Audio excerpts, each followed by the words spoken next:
వానాకాలం మొదలైంది. ఈ సీజన్లో వానలతో పాటు దోమలు కూడా చాలా ఎక్కువగానే ఉంటాయి. దోమలను తరిమి కొట్టటానికి ఎన్నో రకాల ప్రయత్నాలను చేసి విసిగిపోతాము. మార్కెట్లో దొరికే ఎన్నో ప్రొడక్ట్స్ వాడుతూ ఉంటాము. అయినా పెద్దగా ఫలితం ఉండదు. అలా కాకుండా మన ఇంట్లో దొరికే కొన్ని పదార్థాలతో చాలా సులభంగా దోమలను తరిమి కొట్టవచ్చు. కాస్త ఓపికగా చేసుకుంటే చాలా సమర్థవంతంగా పనిచేస్తాయి. ఈ చిట్కాలను ఫాలో అయితే ఈ వానాకాలంలో దోమలు లేకుండా హాయిగా ఉండవచ్చు. దోమల కారణంగా ఎన్నో వ్యాధులు వస్తున్నాయి. వాటిని కూడా అరికట్టవచ్చు.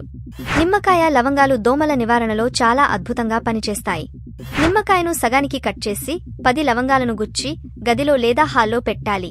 ఆ వాసనకు దోమలు పారిపోతాయి. ప్రతిరోజు నిమ్మకాయ, లవంగాలను మార్చుతూ ఉండాలి. వెల్లుల్లి కూడా దోమలను తరిమి కొడుతుంది.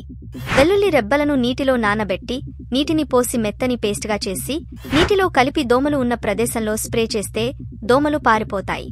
వెల్లుల్లిలో ఉండే సల్ఫర్ దోమలనే కాకుండా ఈగలు మరియు కీటకాలు ఏమీ రాకుండా చేస్తుంది. కర్పూరం కూడా దోమలను, ఈగలను తరిమి కొడుతుంది.